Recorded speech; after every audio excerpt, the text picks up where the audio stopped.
Software program, ये क्या है? ये एक मैलिशियस सॉफ्टवेयर प्रोग्राम है। और ये क्या करता है? ये आपके जो सॉफ्टवेयर में या आपके जो कंप्यूटर डेटा में या आपके जो भी नेटवर्क है उसमें क्या करता है? उसमें एक तरह का मैलवेयर उत्पन्न करता है, उसमें एक तरह का खतरा उत्पन्न करता है, उसमें एक तरह की दुर्भावनापूर्ण सॉफ्टवेयर है। ठीक है, ये एक दुर्भावनापूर्ण, अगर हिंदी में से कहें तो ये दुर्भावनापूर्ण सॉफ्टवेयर सॉफ्टवेयर है। दुर्भावनापूर्ण सॉफ्टवेयर मतलब ये अवांछित है, मतलब इसकी जरूरत नहीं है, लेकिन ये आपके सॉफ्टवेयर में क्या करता है? घुसपैठ कर आपके जो आपका जो हेल्दी सॉफ्टवेयर में क्या करता है? जो घुसपैठ कर देता है, उसमें घुस जाता है, उसके अंदर जो है गलत भावना के साथ घुसता है, यानी कुछ उसको बिगाड़ने के पर्पज से जाता है। और फिर लेकिन यह उपयोगकर्ता की बिना जानकारी के क्या करता है? बिना जानकारी के घुसपैठ करता है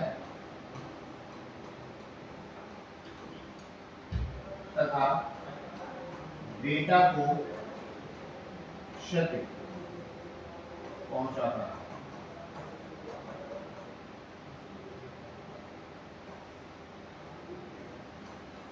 तो ये क्या करता है? ये दुर्भावनापूर्ण सॉफ्टवेयर है जो उपयोगकर्ता की बिना जानकारी के घुसपैठ करता है। That means it is a malicious software program which infiltrate without the permission of the user and affect the data.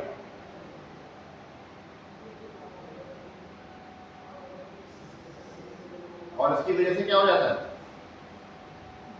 इसकी वजह से सिस्टम पे क्या प्रभाव पड़ता है कि abnormally लो स्पीड, लो प्रोसेसिंग, यानी डेटा प्रोसेसिंग क्या हो जाती है? Slow, abnormally slow processing. इसकी वजह से क्या होता है? यह यानी इस मैलवेयर के परिणाम स्वरूप जो है प्रोसेसिंग की गति जो है वो क्या हो जाती है? एब्नॉर्मली स्लो हो जाती है। और एक और बुरा प्रभाव पड़ता है प्रोसेसिंग स्लो होने के साथ साथ, और एक और बुरा प्रभाव पड़ता है, और वो क्या होता है? Unwanted behaviour of the system, यानी सिस्टम जो है वो एक एबनॉर्मल बिहेवियर करता है, एबनॉर्मल बिहेवियर,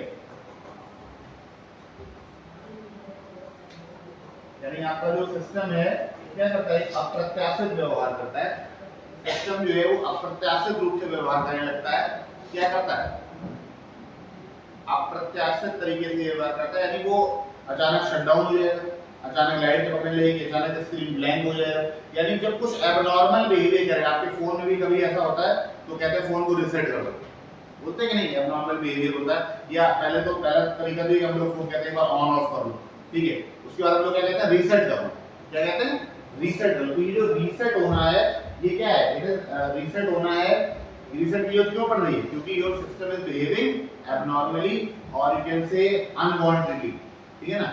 अनवांटेड बिहेवियर हो जाता है, अप्रत्याशित व्यवहार हो जाता है।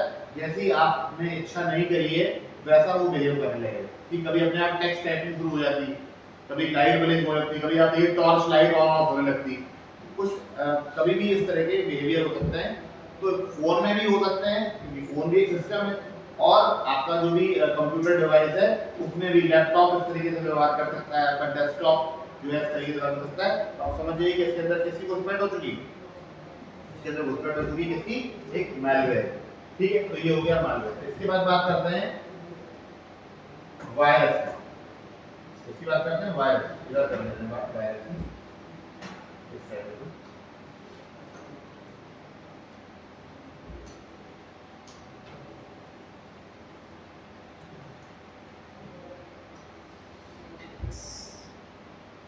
दूसरा जो खतरा है, पहला साइबर थ्रेट था मैलवेयर, दूसरा है वायरस।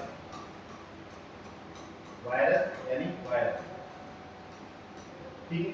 अभी कंप्यूटर वायरस है, उसको हिंदी में विषाणु नहीं लिखते हैं, ठीक है ना? वायरस को वायरस ही लिखा जाता है। तो कंप्यूटर की शब्दावली में इसको वायरस ही कहते हैं, ठीक है। नेक्स्ट, यह एक अवांछित प्रोग्राम है, it is an unwanted program, it is an unwanted program.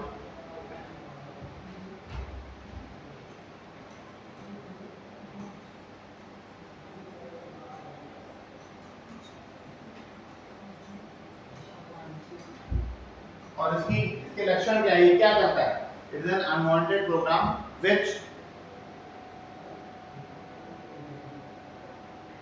which creates its copies automatically, जो अपनी कॉपी, जो स्वयं की कॉपी बनाते हैं, सिर्फ जो स्वयं की कॉपी बनाते हैं, it creates copy of itself and harm the system, तथा प्रणाली को नुकसान पहुंचाता है।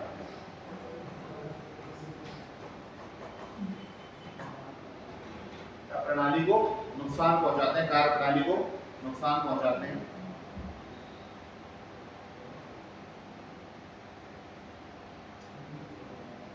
It affects the data in the system, यह सिस्टम के डेटा को संक्रमित कर देते हैं।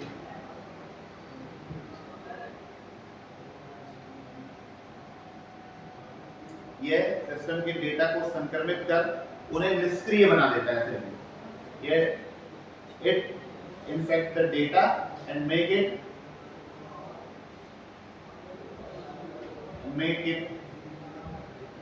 इनएक्टिव। देखिए, द कॉजेस ऑफ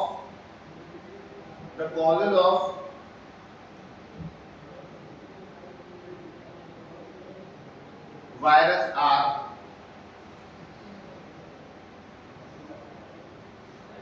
यह वायरस नेटवर्क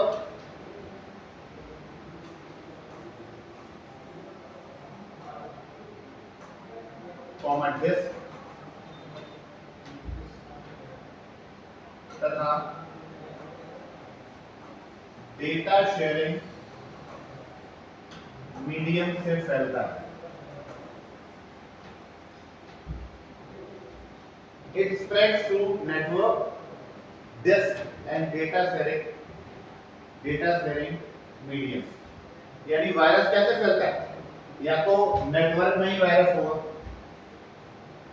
बात समझ रहे हैं, किसी नेटवर्क में भी वायरस हो सकता है, यानी कोई नेटवर्क भी वायरस से अफेक्टेड हो सकता है। इसीलिए कहा जाता है कि पब्लिक वाईफाई का प्रयोग नहीं करना चाहिए, खासकर जब आप कोई ऐसा निजी, कोई गोपनीय, कोई कॉन्फिडेंशियल, जैसे आप अपने बैंकिंग का सॉफ्टवेयर का या बैंकिंग ऐप का इस्तेमाल कर रहे हैं, उस समय पब्लिक वाईफाई का यूज नहीं करना चाहिए। बहुत सारी बैंकिंग और ऐप और बैंकिंग वेबसाइट ऐसी हैं कि अगर आप पब्लिक वाईफाई पे होंगे या पब्लिक नेटवर्क पे होंगे तो आपका ऐप ही नहीं खुलेगा। करके देखिए, स्टेट बैंक ऑफ इंडिया का मैं जैसे अकाउंट मेरे पास, मैं होल्ड करता हूँ, तो मैं अगर उसको वाईफाई से चलाना चाहूँ तो बाकी सारे काम वाईफाई से होंगे, लेकिन वो बैंकिंग ऐप वाईफाई से चलेगा। वो ये कहेगा कि आप अपने मोबाइल के नेटवर्क पे,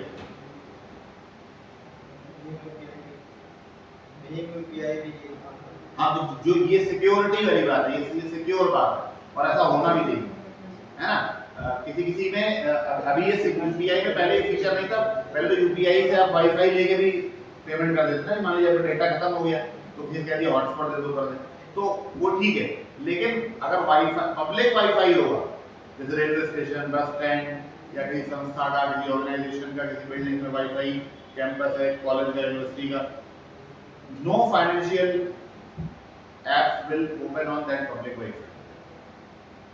समझ आई बात? इसका मतलब ये है कि ये एडिशन, तो ये फैलता कैसे, इसका मतलब ये क्यों, ये प्रिकॉशन क्यों रखा गया, क्योंकि वायरस नेटवर्क के माध्यम से भी फैलता है, क्योंकि वायरस जो है वो नेटवर्क के माध्यम से फैलता है। डिस्क पहले चलती थी फ्लॉपी डिस्क, देखी किसी ने फ्लॉपी डिस्क का नाम सुना? फ्लॉपी डिस्क, फ्लॉपी एक कितनी बड़ी, एक ऐसे स्क्वायर शेप की ऐसे प्लेट जैसी होती थी, और वो कंप्यूटर में सेलेक्ट करना है, मतलब उसमें जो यूपीएस होता है ना, सॉरी सीपीयू होता है, उसमें लग जाता है। तो ये फ्लॉपी एक तरह का एक एक्सटर्नल और आउटर मेमोरी की तरह काम करती थी, और इसका यूज करना था फ्लॉपी टाइप की थी, वो एक डिस्क सी आती थी। तो पहले यूज था, अभी तो उसका नहीं, क्योंकि तो इनबिल्ट वो मेमोरी रैम और रोम इनबिल्ट हो गई ना, तो इस वजह से उसकी जरूरत नहीं। तो उसके माध्यम से फैलता है। और जितनी भी data sharing devices, data sharing mediums या डिवाइसेस आप कह सकते हैं, इनसे ये फैलता है। डेटा शेयरिंग डिवाइसेस क्या होती है? जैसे आपकी यूएसबी, जैसे आपकी यूएसबी डेटा शेयरिंग डिवाइस ही तो है, क्या है? इसको उसमें लगा दें तो इसमें जो डेटा है वो आ जाएगा। अब प्रॉब्लम क्या है कि इसमें वायरस है, जब इसको उसमें लगाएंगे तो वायरस कहाँ चला जाएगा? सिस्टम में चला जाएगा। ये वाला सिस्टम है, फिर सिस्टम हैंग करेगा, कहीं प्रत्याशित से व्यवहार करेगा, कहीं कोई अलग हरकत करेगा, मतलब कुछ भी ऐसा करेगा जो अनवांटेड, स्क्रीन ब्लैंक हो जाएगा, ऑफ हो जाएगा, फिर अपने आप ऑन हो जाएगा, समझ? तो this unwanted behaviour is due to, जितनी भी, इसीलिए जो मतलब जागरूक स्टूडेंट्स या जो लोग किसी सेंसिटिव डेटा पर या सेंसिटिव चीजों पे काम करते हैं, वो आमतौर पर अपने अलावा कोई दूसरी यूएसबी भी अपने सिस्टम में नहीं लगाते। ठीक है, जिनका काम थोड़ा सेंसिटिव होता है वो नहीं लगाते हैं, वो अपनी यूएसबी का, और उस खुद ही वो उस यूएसबी को दिन में 3-4 बार स्कैन करते हैं, लगाने से पहले भी एक बार स्कैन करते हैं,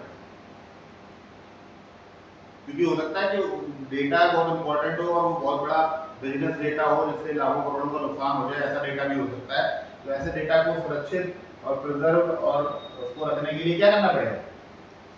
उसको रखने के लिए आपको एक्स्ट्रा प्रिकॉशनरी मेजर्स को लेने पड़ेंगे। समझ में आ रही? तो ये एक one of the important factor that is called virus. तो ये ऐसे फैलता है। तीसरा थ्रेट, तो ये वायरस समझ लीजिए। तीसरे थ्रेट की अगर बात करते हैं, तीसरा थ्रेट है आपका वॉर्म।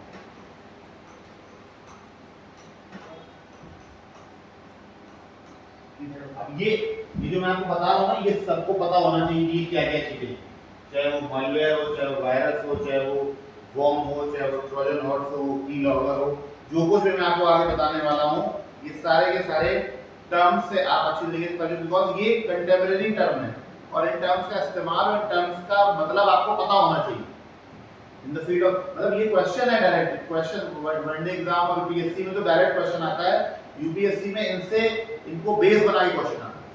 और हम कह रहे हैं अगर आपको मेंस में लिखना पड़ेगा और कंप्यूटर के हार्मफुल एस्पेक्ट्स या जो साइबर थ्रेट्स के बारे में आपसे कोई ऐसे या डिटेल या निबंध या सामान्य जानकारी पूछ ली जाएगी, तो आपको पता होना चाहिए कि तो आज के समय में, क्योंकि सब कुछ तो ऑनलाइन है, सब कुछ तो डिजिटल है, तो जितना डिजिटल और ऑनलाइन होगा उतने ज्यादा साइबर खतरे जो है वो क्या होंगे? प्रेजेंट होंगे, मौजूद होंगे। तो जितने ज्यादा साइबर खतरे जो है मौजूद होंगे, आपको अगर पता नहीं है तो what type of awareness do you have, कैसे माना जाएगा कि आप एक जागरूक अभ्यर्थी? अगर आपको यही नहीं पता होगा कि सूचना तकनीक का प्रयोग कर रहे हैं और ये नहीं मालूम कि ये चीज क्या होती, तो फिर ये एक नेगेटिव एस्पेक्ट आपके कैरियर का होगा। तो फॉर्म क्या है? देखिए, it is similar to virus. यह वायरस के समान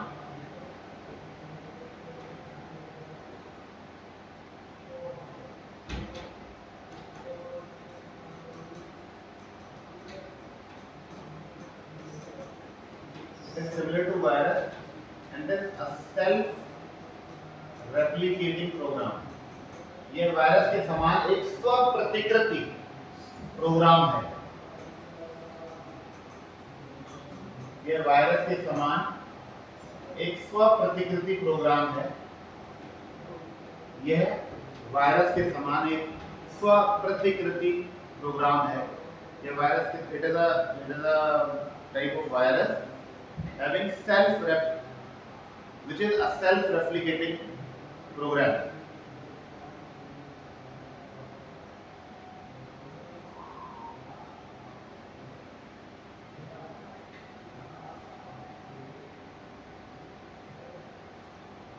The basic difference between worm and virus is that it spreads through only computer network. देखिए ये वायरस के समान स्तर प्रतिकृति प्रोग्राम है, लेकिन मुख्य अंतर यह है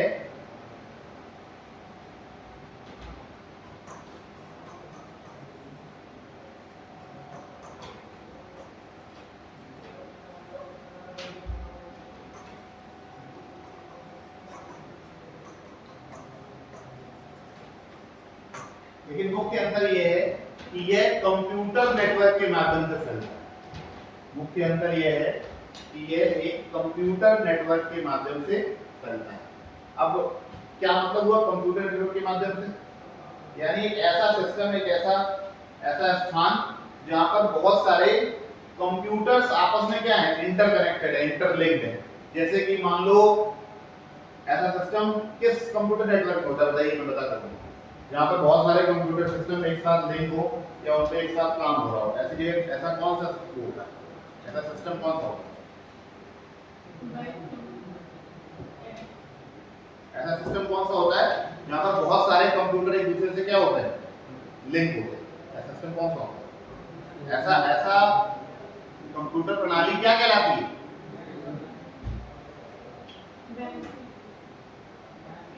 नाम बताओ उसका। जहाँ पर बहुत सारे कंप्यूटर, चाहे वो वर्क स्टेशन में क्या बहुत सारे कंप्यूटर होते हैं,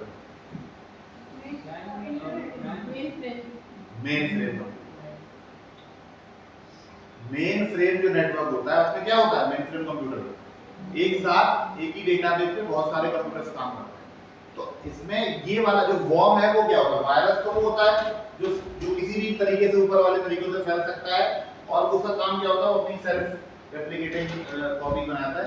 इसका क्या है, ये भी सेल्फ रेप्लिकेटिंग प्रोग्राम ही है, लेकिन ये क्या करता है, ये एक अफेक्टेड डिवाइस से दूसरे अफेक्टेड डिवाइस में फैलता है। यानी जैसे मान लो पूरे डेटाबेस में बैंक का एक कंप्यूटर संक्रमित हो गया, तो वो एक कंप्यूटर का संक्रमण धीरे धीरे करके सारे कंप्यूटर में फैल जाएगा, because they are working on the same platform और सेम डेटाबेस। और कई बार ऐसा होता है कि वो डेटाबेस दूसरे बैंक की दूसरी ब्रांच के डेटा को भी संक्रमित कर दे, फिर वो दूसरे कर दे, ऐसे करके बहुत बड़ा नुकसान हो सकता है बैंक में, या बहुत बड़ी मतलब इस तरह की टेक्निकल प्रॉब्लम आ सकती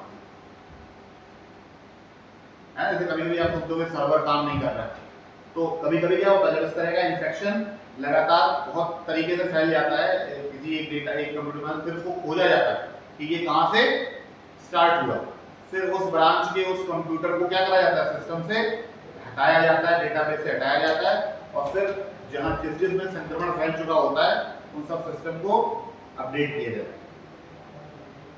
बात समझ आ रही है? तो ये इसको क्या बोलते हैं, वॉर्म। क्या बोलते हैं? हमारे चौथा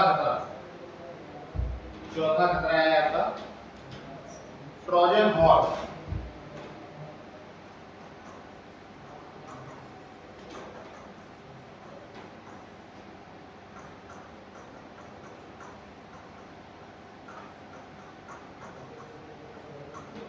ट्रोजन हॉर्स अगला एक और ऐसा खतरा है, तो बोलते हैं ट्रोजन हॉर्स।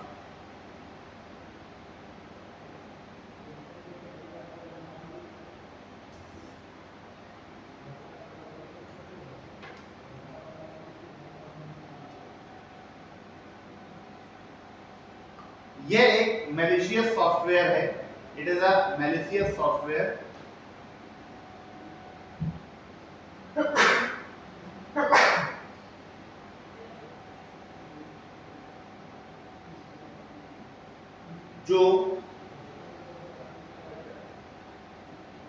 जो होस्ट प्रोग्राम के माध्यम से चलता है। It is a malicious software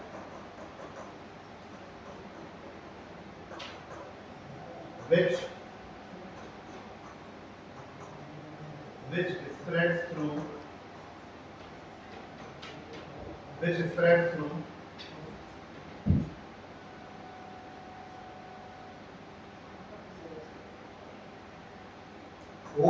program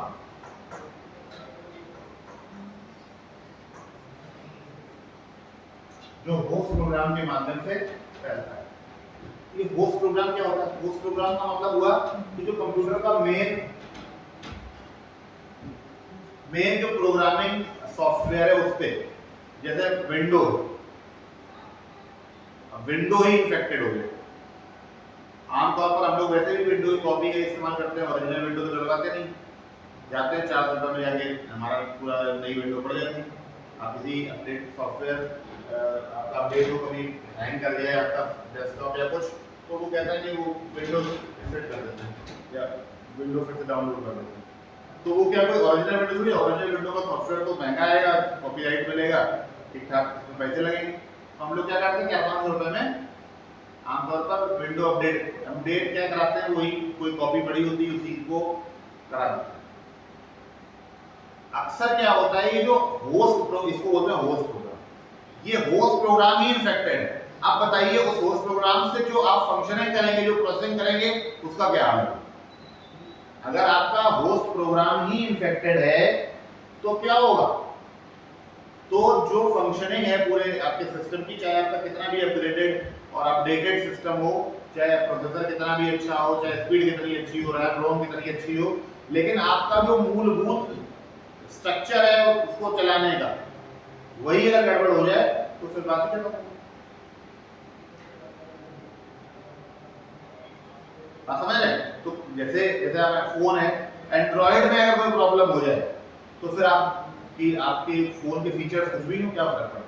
अगर आपका एंड्रॉइड सही से काम नहीं करेगा, जो वर्जन आप एंड्रॉइड का इस्तेमाल कर रहे हैं अगर उसी में इन्फेक्शन हो जाए तो क्या करेंगे? तो फिर तो सारी प्रोसेसिंग गड़बड़ हो जाएगी, फिर तो आप भी नहीं जान पाएंगे किसी ऐप ने किया है किसने किया। तो मोबाइल के केस में कोई ऐप भी हो सकता है, क्योंकि ऐप भी एक तरह का प्रोग्राम है।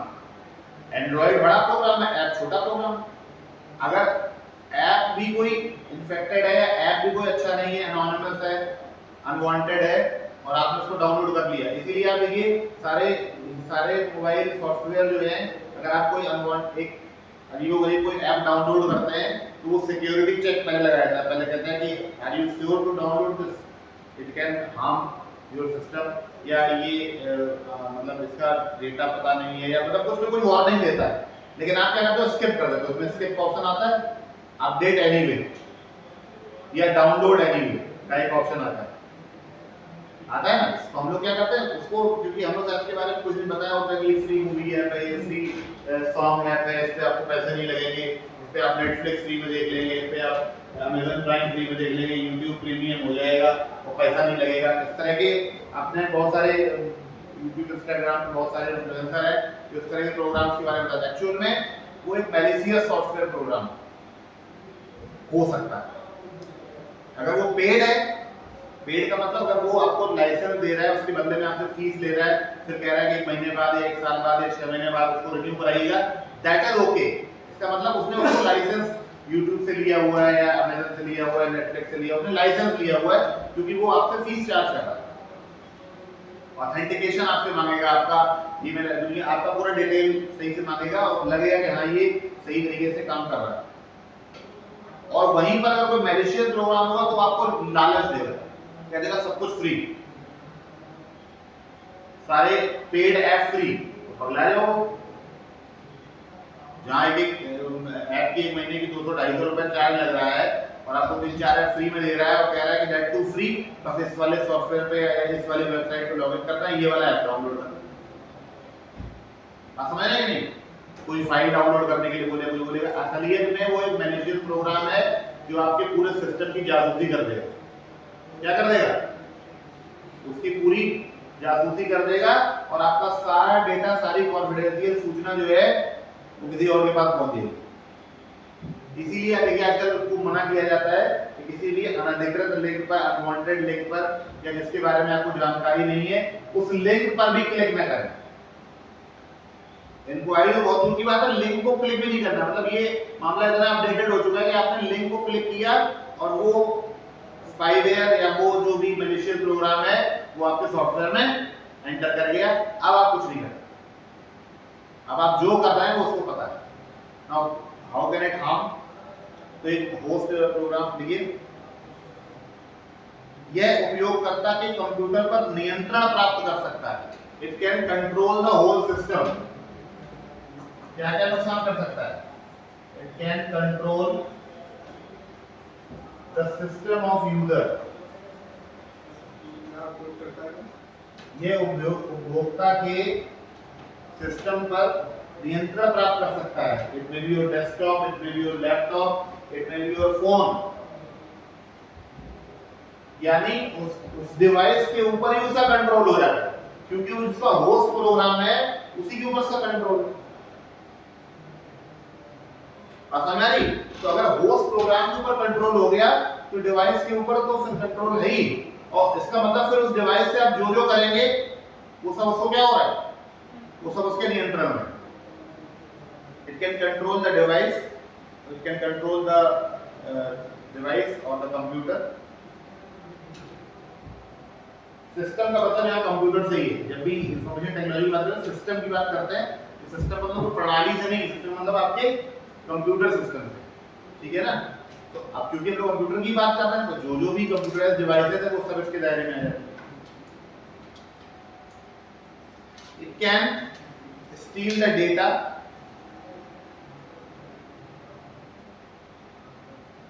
And make your system prone to cyber attacks. यह डेटा को चुरा सकता है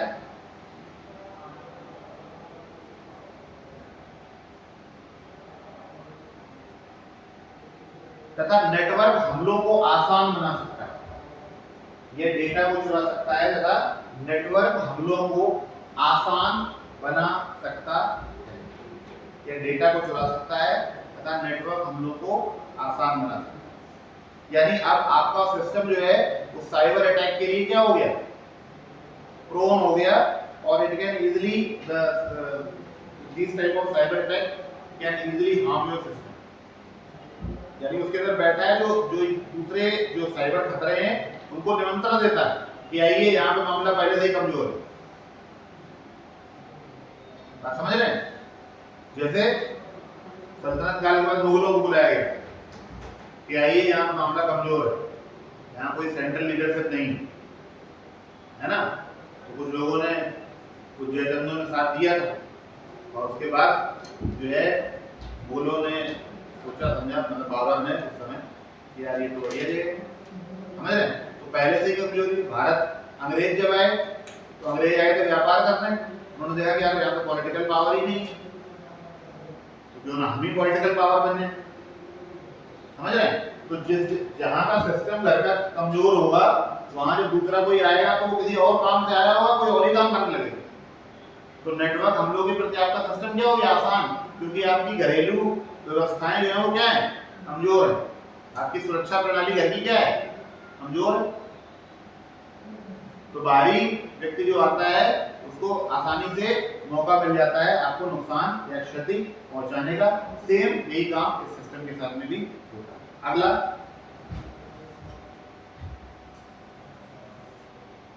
फिर स्पाईवेयर। स्पाईवेयर एक तरह का जासूसी सॉफ्टवेयर होता है।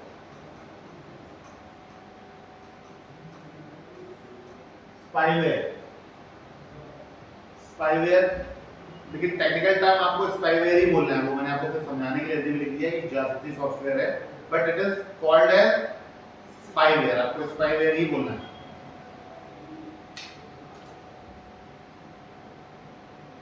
देखिए यह प्रोग्राम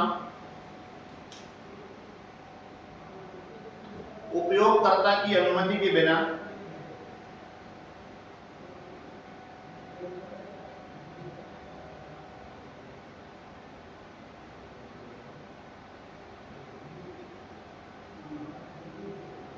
यह प्रोग्राम उपयोगकर्ता की अनुमति के बिना उसकी ऑफलाइन और ऑनलाइन गतिविधियों को ट्रैक करता है। It can track online and offline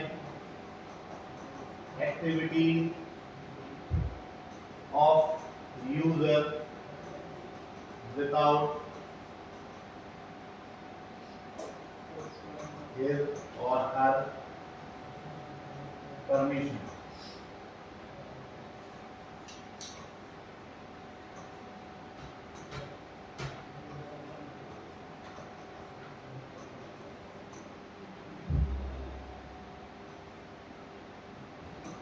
आप लोग इससे अगर बेहतरीन चीज क्या हो सकती है ना, समझ रहे?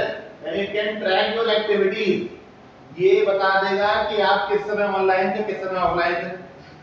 फिर ये बता देगा कि आप ऑफलाइन थे तब आप क्या कर रहे थे सिस्टम पे, और जब आप ऑनलाइन थे तब क्या कर रहे थे, कौन कौन सी वेबसाइट आप सर्च कर रहे थे, और उस वेबसाइट पे आपने क्या क्या देखा और क्या क्या डाउनलोड किया, क्या क्या अपडेट किया, किस वेबसाइट के साथ में आपने कितना समय बिताया इंडिविजुअली।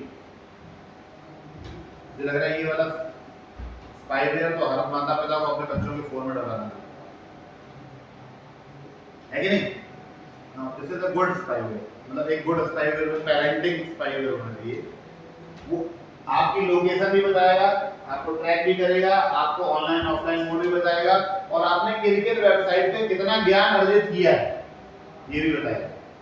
तो I think it is a good software, but लेकिन इसका एक्चुअल में क्या है, इसका उपयोग थोड़ा गलत तरीके से हो रहा है। That is why it is a malicious software, मतलब तो मजाक की बात अलग है, but it is a malicious software because it can harm your right to privacy, है ना? ये आपके निजता के अधिकार का उल्लंघन करता है, संविधान के अनुच्छेद 21 के अंदर। ये आपके निजता के अधिकार का उल्लंघन करता है। क्यों? क्योंकि आपकी मर्जी के बगैर किसी को पता है कि आप क्या कर रहे हैं। प्राइवेसी के नाम पे तो आजकल सब कुछ ही हो रहा है। तो प्राइवेसी के नाम पे ये स्पाईवेयर क्या करता है, ये बड़े आराम से आपकी ऑनलाइन ऑफलाइन गतिविधियों को ट्रैक करता है और सही व्यक्ति को पहुंचा देता है। अब इसका जो अगर बात करें कि ट्रैक भी कर लेता है, रिकॉर्ड भी कर लेता है।